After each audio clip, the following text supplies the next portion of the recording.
Alright, so that I kind of beat all stuff of them. breaks my experience of the game.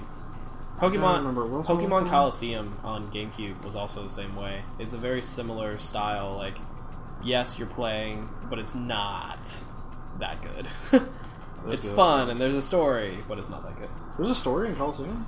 Yeah, it's actually kind of interesting. I don't think I ever played Coliseum. I played Stadium, the first Stadium, like a lot. Stadium, I could never really get into.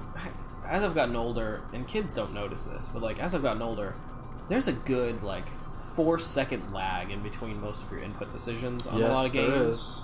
And I just think I sit there and I'm just like, I hate my life. That's why I've been replaying all the Pokemon and Mega Man games on GBA for iOS because it's got fast forward mode. And I'm not really. My game file says I played for 70 hours, and I really put in like 35. Yeah, which is great.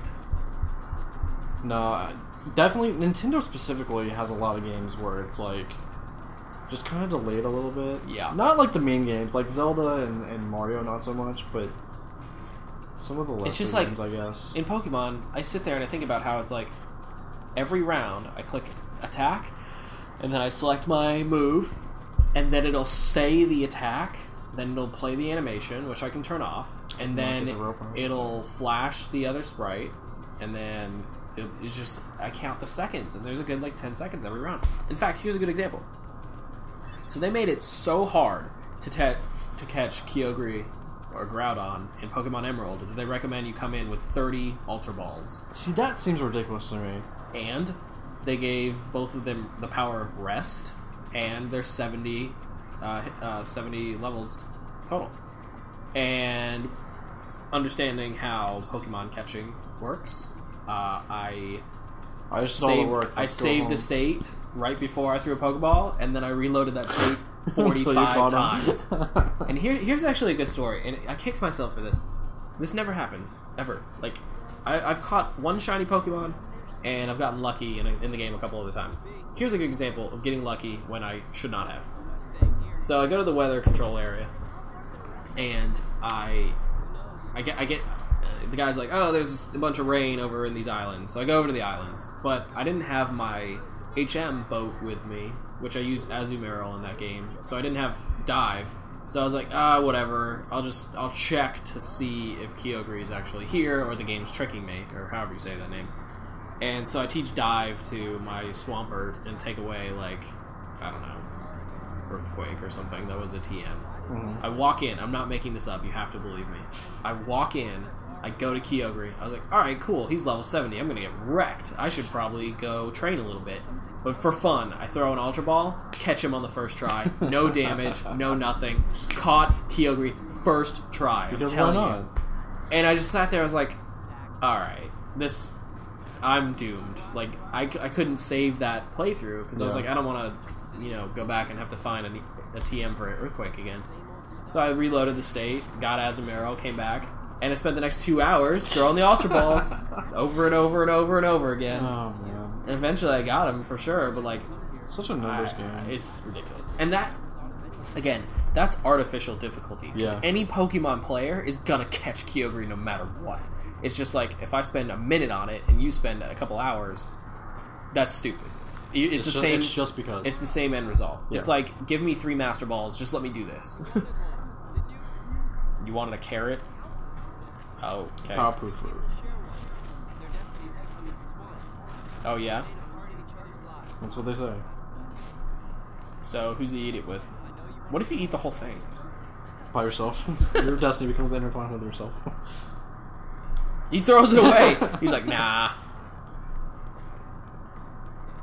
It's weird how much focus they give to that thing. Like, it's not a ton of focus, but they give that scene there, and then it comes up again later, and it's like, they have a tree right there growing them. Yeah. It's like, it's not special. I think they race for it in the next day or whatever. Like, you have to race Riku for a Power Fruit to share it with Kairi. And it's like, we could both do it. There's like 10 of them right there. Yeah. I was watching... Now we're back in Disney Castle. When are you back in Disney Castle? Sorry, first time. First time in Disney Castle. Okay. I'm back in Disney Castle because I played this game like 10 times. Normal-sized feet? Check. Crazy-sized door? Why not? I was watching Star Trek Into Darkness last night at 2 a.m. And you taught me. Oh my god, what a joke! And you taught me a lot about filmmaking over the years. And I was sitting there and I was watching, and there were certain scenes where I was like, why did they do this scene? Like, it's so much effort for not that much payoff. Like, if you watch Star Trek Into Darkness, they teleport back into the Enterprise, and Simon Peck, I think is... Simon Peck. Yeah, he ends up in a boiler, basically. Scotty, yeah. And he has to flow through all the different things. And, like, that scene must have taken so much work to put together for the fact that he's now on the ship. Like, that's the end result. And I just don't understand how, like, filmmakers can be like, yeah, it's a cool scene, might as well. Yeah, it's worth spending a couple $1 million to get this. That's what I'm saying.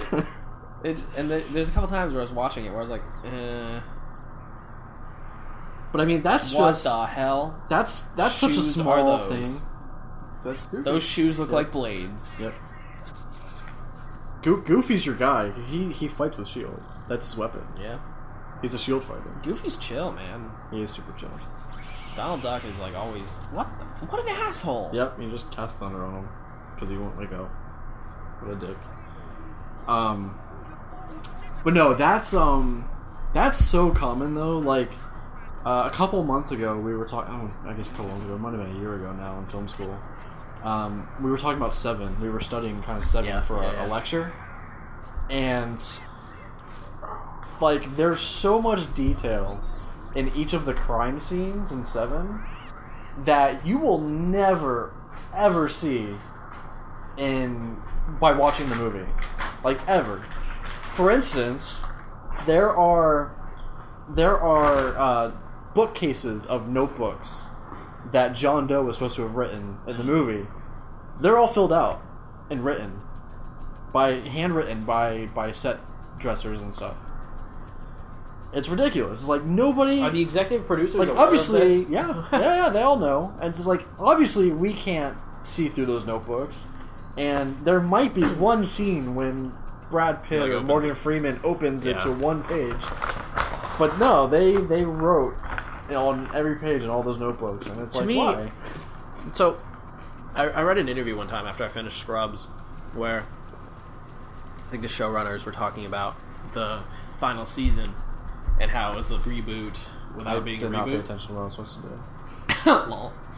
You know this game, don't you? I do. A bunch of trees. So they're talking about the reboot without being a reboot. And they were like, listen. Are they talking about Scrubs Season 9? Yeah, they're like, listen, screw Legacy. Like, we're in a down economy and we have the opportunity to continue on a show and keep people at work and give them jobs. And so that's the kind of thing where I'm like, is that the motivation for extra scenes or like work like that? Like, listen, it's giving somebody something to do and a paycheck. I could definitely see that being part. Do I need 2 co-runners or 3 co-runners? I just said 2. I think it is. Wait, we're still doing that quest? Yeah, there's 2 days of quests. Why did we skip to a cutscene and we haven't even talked to the girl and gave her all the crap she wants? No, I did. You were talking during that. Oh, did you? Okay.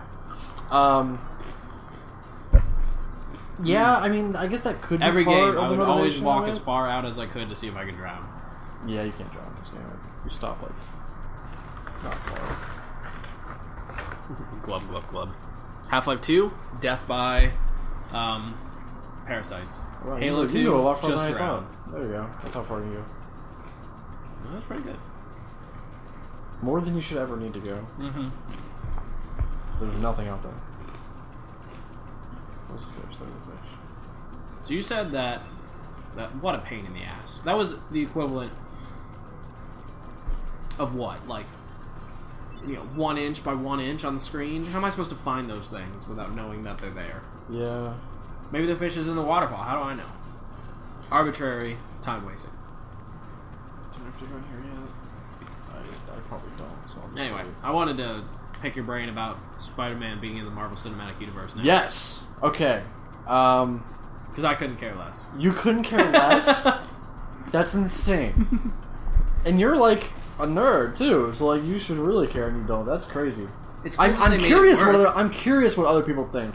Not so much about it working. I already knew that was going to happen. Like, I'm very invested in the film industry and stuff, so I knew Sony was hurting. I knew they would be looking for a way to kind of step back of their Spider-Man like manic that they did, where they had like 10 movies planned for the Spider-Man franchise, which was ridiculous. That? Yeah, that's all done, I think. Oh, Andrew Garfield's out.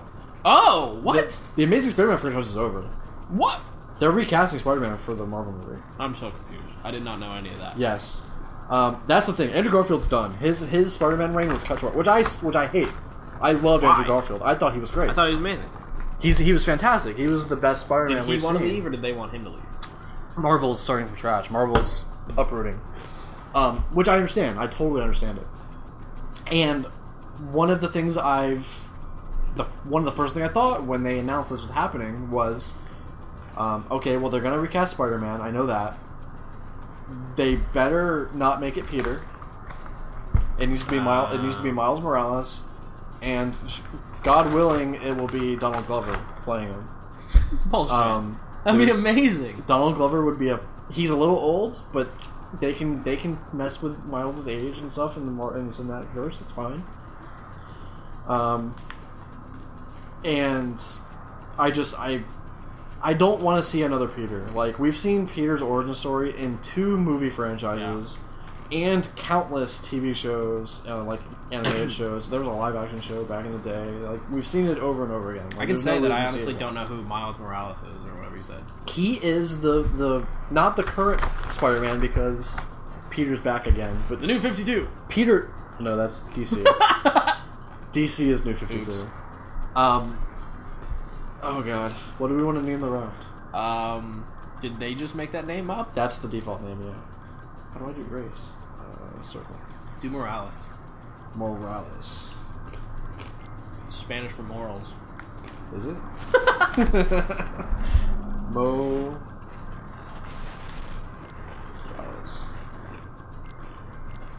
With a Z. With a Z. Yes. Oh shit. Morales. Okay, so yeah, Miles Morales is he was the Spider-Man that took over after Peter got killed a couple of years ago.